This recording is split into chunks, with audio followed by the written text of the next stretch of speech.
नमस्कार दोस्तों, welcome to सरकारी स्टडी बेस्ड एजुकेशन। चलिए इस क्लास में हम बात करने वाले हैं कंप्यूटर नेटवर्क के अंतर्गत अगला टॉपिक।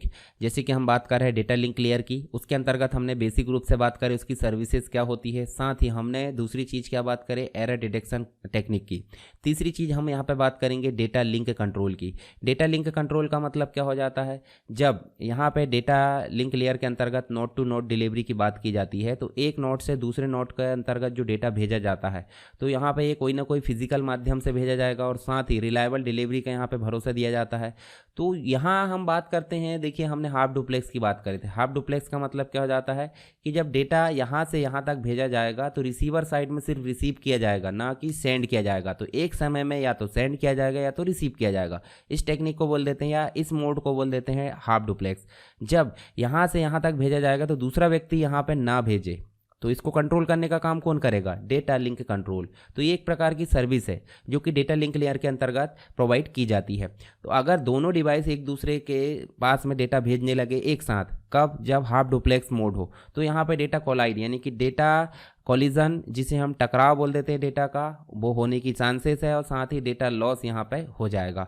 तो दोनों में कोऑर्डिनेशन कैसे मेंटेन किया जाए ताकि कॉलिजन या डेटा टकराव ना हो, तो उसके लिए यहाँ पे जिम्मेदार होती है डेटा लिंक कंट्रोल। तो डेटा लिंक कंट्रोल के अंतर्गत कुछ चीज़ें होती है, जैसे कि हम बात करें यहाँ पे लाइन डिसिप्लिन होता है। ठीक है, लाइन डिसिप्लिन जो कि कौन डेटा भेजने वाला है और कब डेटा भेजने वाला है, इसके लिए यहाँ पे जिम्मेदार होती है। दूसरा फ्लो कंट्रोल, मतलब किस व्यक्ति के द्वारा कितना डाटा भेजा जा रहा है और रिसीवर साइड में उस डेटा को रिसीव किया जा सकता है या नहीं, तो उसको कंट्रोल करने का काम करेगा फ्लो कंट्रोल। साथ ही एक होता है एरर कंट्रोल।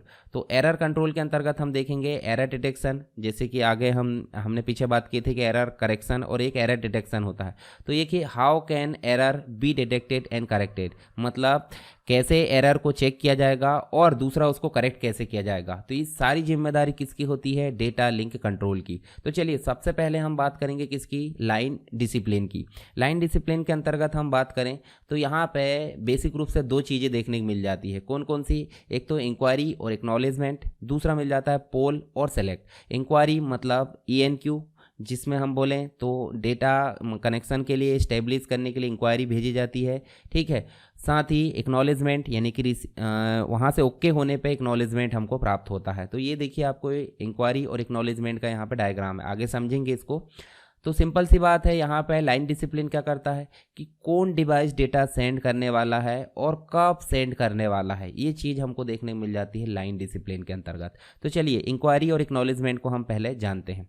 इंक्वायरी और एक्नॉलेजमेंट के अंतर्गत देखें तो यहाँ पे देखिए सबसे पहले सेंडर से रिसीवर के मध्य जब कनेक्शन होगा तो यहाँ पे कोई तीसरा थर्ड पार्टी या तीसरा रिसीवर नहीं रहेगा, तभी ये चीज़ देखने को मिल जाती है इंक्वायरी और एक्नॉलेजमेंट। तो यहाँ पे जब कनेक्शन इस्टेब्लिश होगा तो इंक्वायरी भेजी जाएगी, वहाँ से रिसीवर साइड में ओके मैसेज आएगा यानी कि एक्नॉलेजमेंट यहाँ पे आएगा, और एक्नॉलेजमेंट आके इसका मतलब डेटा ट्रांसमिट होना चालू हो जाएगा। फ्रेमिंग भेजी जाएगी, एक्नॉलेजमेंट आएगा, फ्रेम भेजा जाएगा, एक्नॉलेजमेंट आएगा। इस प्रकार से कंटिन्यू कब तक चलता है, जब तक कि डेटा यहाँ पे कंप्लीट ना हो जाए। और अगर डेटा कंप्लीट हो जाता है तो यहाँ पे देखने को मिल जाता है EOT, एंड ऑफ टर्मिनेशन। ठीक है, तो यहाँ पे ये चीज़ देखने को मिल जाती है। अब यहाँ देखिए कुछ कंडीशंस होती है, मतलब रिसीवर और सेंडर के बीच में क्या होगा, जब सेंडर डेटा भेजने के लिए पहले इंक्वायरी भेजेगा तो यहाँ पे अगर एक्नॉलेजमेंट नहीं आता है तो सिंपल सी बात है ये अवेलेबल नहीं है इस समय। जब अवेलेबल नहीं है तो और नेक्स्ट टाइम यहाँ पे ट्राई किया जाएगा।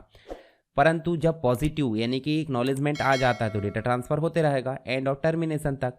पर एक कंडीशन ये भी बनती है कि एक पॉजिटिव भी नहीं देता और नेगेटिव भी नहीं, मतलब एक्नॉलेजमेंट देता भी नहीं है और मतलब कुछ रिस्पॉन्स नहीं देता। रिस्पॉन्स नहीं देगा तो फिर से नेक्स्ट टाइम इसको कनेक्शन इस्टेब्लिश करने के लिए इंक्वायरी भेजी जाती है। तो ये चीज़ें देखने को मिल जाती है हमको किसमें, इंक्वायरी और एक्नॉलेजमेंट के अंतर्गत। अगला जो है यहीं पे इसके बारे में आप जो है स्टेप्स सारी चीज़ें लिखी हुई है जो मैंने आपकी जो है कंडीशंस बताया हूँ।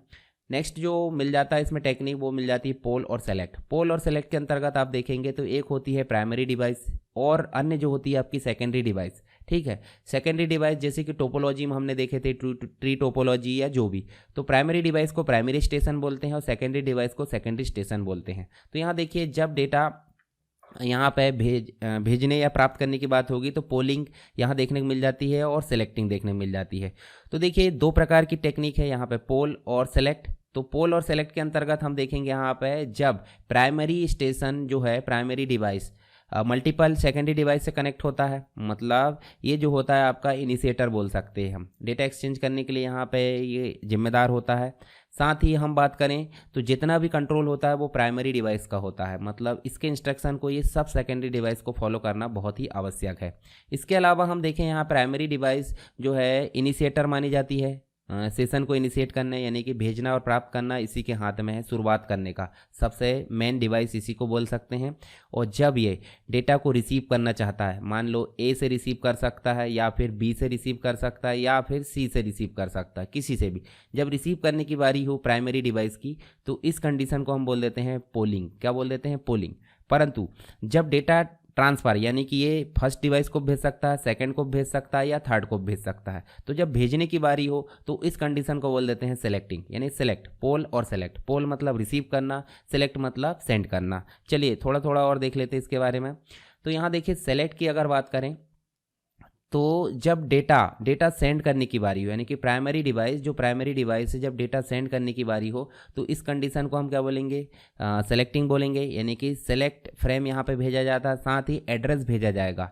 एड्रेस क्यों भेजा जाएगा? क्योंकि यहाँ मल्टीपल सेकेंडरी डिवाइस है, हो सकता है हमने एड्रेस ना भेजे और किसी और डिवाइस में डेटा चला जाए, तो जिस डिवाइस को भेजा जाना है उसी का यहाँ पे एड्रेस होता है। ठीक है, तो यहाँ पे जिस डिवाइस को भेजा जा रहा है उसको बाद में जब रिसीव होता है तो वो भेज देता है एक्नॉलेजमेंट। क्या भेज देता है? एक्नॉलेजमेंट। ठीक है, इसके बाद पोल क्या होता है? पोल मतलब हो जाता है डेटा रिसीव, यानी प्राइमरी डिवाइस डेटा रिसीव करना चाहती है तो वो पहली डिवाइस से संपर्क करेगी, अगर एक्नॉलेजमेंट आ गया तो ठीक है, नहीं तो वो दूसरी डिवाइस से संपर्क करेगी। ऐसे ही वो अलग अलग डिवाइस से संपर्क करके डेटा को रिसीव कर सकती है। जैसे हम यहाँ पे डायलॉग बॉक्स में देखेंगे तो आप देखिए प्राइमरी डिवाइस है, डेटा रिसीव करना चाहती है तो पोल यहाँ पे पहली डिवाइस से संपर्क किया, यहाँ से नेगेटिव एक्नॉलेजमेंट आ गया। क्यों? क्योंकि ये उपलब्ध नहीं है इस समय। फिर उनने सेकंड डिवाइस को पोल भेजा तो यहाँ पे उपलब्ध है, तो इसने क्या करा? यहाँ पे डेटा भेज दिया, फिर इसने एक्नॉलेजमेंट भेज दिया। जब इसका काम यहाँ पे कंप्लीट हो गया तो यहाँ पे सेकंड नेक्स्ट जो डिवाइस है उसको पोल भेजा, पर ये डिवाइस भी अभी अवेलेबल नहीं है। तो जिस डिवाइस के द्वारा एक्नॉलेजमेंट आ जाएगा, मतलब डेटा पोल अवेलेबल रहेगी तभी डेटा आएगा और एक्नॉलेजमेंट यहाँ पे प्राप्त हो जाता है। तो यहाँ पे हमने देखे यहाँ पे लाइन डिसिप्लिन। एक और हो जाता है आपका फ्लो कंट्रोल। फ्लो कंट्रोल को भी हम यहाँ पे देख लेते हैं।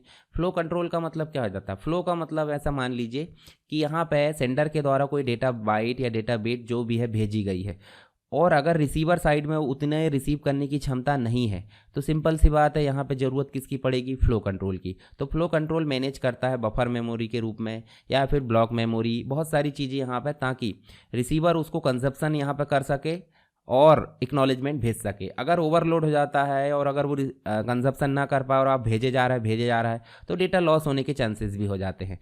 तो डेटा यहाँ रिक्वेस्ट भेजी गई, फिर वहाँ पे देखिए अराइवल का एक्नॉलेजमेंट आया, फिर भेजा गया डेटा, फिर एक्नॉलेजमेंट आया, तो ये कंटिन्यू चल रहा है। ठीक है, क्योंकि यहाँ पे दोनों बराबर कैपेसिटी वाले हैं, परंतु कैपेसिटी अगर अलग मिलती है तो यहाँ पे ज़रूरत किसकी पड़ेगी? फ्लो कंट्रोल की। तो फ्लो कंट्रोल में दो चीज़ें देखने को मिल जाती है, एक तो मिल जाती है स्टॉप एंड वेट, दूसरे मिल जाती है स्लाइडिंग विंडो। तो स्टॉप एंड वेट का मतलब क्या हो जाता है?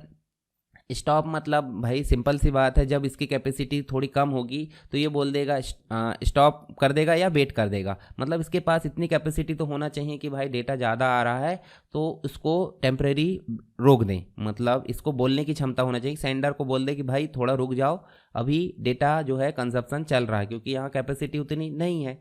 ठीक है, तो चलिए सबसे पहले हम जानते हैं स्टॉप एंड वेट। मान लो यहाँ पे डेटा भेजा जा रहा है सेंडर के द्वारा और एक्नॉलेजमेंट भेज दिया जा रहा है, फिर डेटा भेजा जा रहा है, एक्नॉलेजमेंट, फिर डेटा भेज दिया जा रहा है, परंतु कुछ ऐसी कंडीशन आई कि उसको मेमोरी की दिक्कत या फिर जो भी प्रॉब्लम हुई, यहाँ पे डेटा कंजप्शन जल्दी से नहीं हो पाया, तो उस समय किसकी ज़रूरत पड़ी? फ्लो कंट्रोल की। मतलब डेटा जब तक कंजप्शन ना हो तब तक एक्नॉलेजमेंट नहीं जाएगा, नहीं तो ये तो भेजे जाएगा सेंडर कि भाई डेटा रिसीव हो रहा है। तो इस प्रकार से एंड ऑफ टर्मिनेशन यहाँ देखने को मिल जाता है लास्ट में जब डेटा कंप्लीट हो जाता है।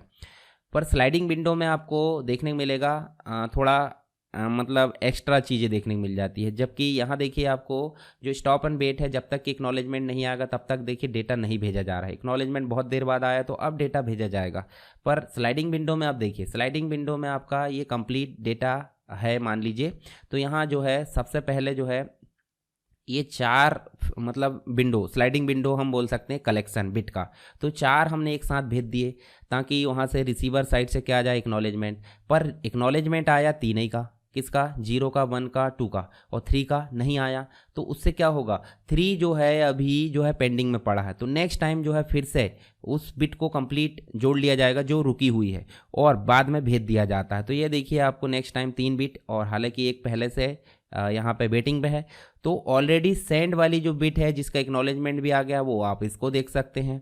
स्लाइडिंग विंडो जो अभी कंटिन्यू सेंड है परंतु अभी एक्नॉलेजमेंट नहीं आया है, और जिन बिट को नहीं भेजा गया है वो आप इस प्रकार देख सकते हैं। तो इस टेक्निक को हम बोल देते हैं स्लाइडिंग विंडो। जैसे हमारे घर में भी होती है स्लाइडिंग विंडो, ऐसे हम देखें तो आपको 0-1 पहले भेज दिया गया, फिर देखिए यहाँ पे फिर से 0-1 भेज दिया गया, दो बार, पर एक्नॉलेजमेंट एक ही बार आया। तो एक्नॉलेजमेंट आए ना आए, एक बार एक्नॉलेजमेंट आ जाए एक बिट का, वो एक से अधिक थोक रेट में यहाँ पे भेजे जाता है।